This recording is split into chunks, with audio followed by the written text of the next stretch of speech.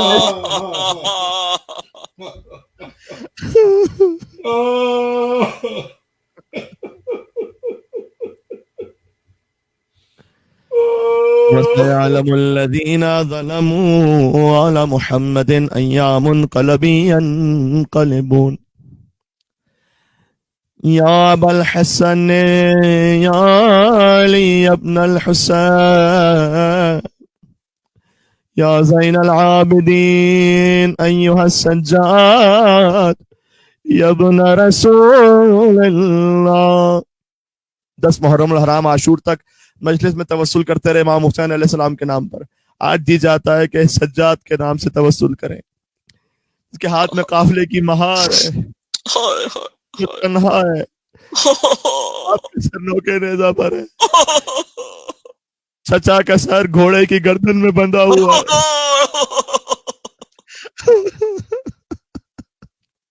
اے مولا سجاد، کربلا کی کسی شہید نے وہ انتقام نہ دیا کہ جو میرے مولا سجاد نے امتحان دیا، اس لیے کہ حسین کا جہاد خاندانی روایات کے مطابق تھا۔ اگر علی کا بیٹا ایسے نہ تلوار چلاتا تو پھر کون چلا سکتا تھا، لیکن سجاد کا جہاد خاندانی روایات سے برعکس تھا۔ کسی امام نے اپنے گھر کی بہنوں کو بے مکنا و چادر نہیں دیکھا۔ ارے یہ تو چھوڑ دو، کسی امام نے گھر کی عورتوں کو با پردہ بھی اس طرح بھرے بازار میں نہیں دیکھا جیسے سجاد نے بے پردہ کوفہ اور شام کے بازاروں میں دیکھا۔ جہاں پردے کے بغیر آنا ان بیویوں کے لیے ناممکن ہوتا، وہاں بے پردہ زینب اور ام کلثوم کوفہ اور شام کے بازاروں میں۔ یہ سارا امتحان میرے مولا سجاد علیہ السلام نے دیا۔ چلے مولا کی خدمت میں مولا کے نام سے توسل کرتے ہیں مریضوں کی شفا یابی کے لیے، بالخصوص ہمارے ایک محترم بھائی افضال صاحب جو لاہور میں ہاسپٹلائزڈ ہیں، ان کے لیے، اور جن مریضوں کے اگر نام کمنٹس میں لکھے ہوئے انہیں شامل کرتے ہوئے تمام مریضوں کے لیے مولا کی خدمت میں چلتے ہیں، وسعت رزق کے لیے، حاجات کی برابری کے لیے۔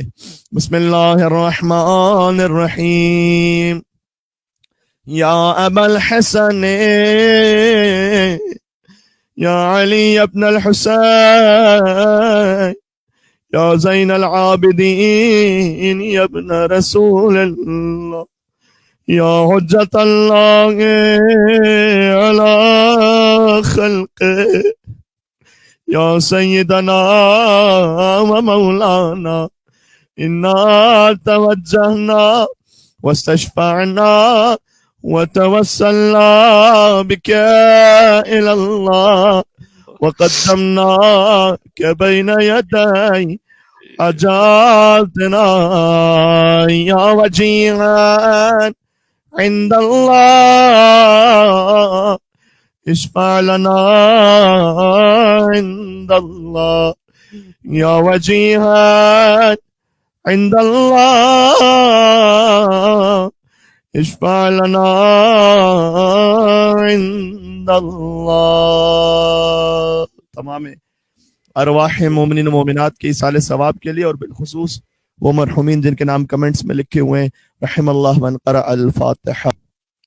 بسم اللہ الرحمن الرحیم، الحمدللہ رب العالمین، الرحمن الرحیم، مالک یوم الدین، ایاک نعبد و ایاک نستعین، اہدنا الصراط المستقیم، صراط الذین انعمت علیہم غیر المغضوب علیہم ولا الضالین۔ بسم اللہ الرحمن الرحیم، قل هو اللہ احد اللہ الصمد لم یلد ولم یولد ولم یکن له کفوا احد۔ بسم اللہ الرحمن الرحیم، قل هو اللہ احد اللہ الصمد لم یلد ولم یولد ولم یکن له کفوا احد۔ بسم اللہ الرحمن الرحیم، قل هو اللہ احد اللہ الصمد لم یلد ولم یولد ولم یکن له کفوا احد۔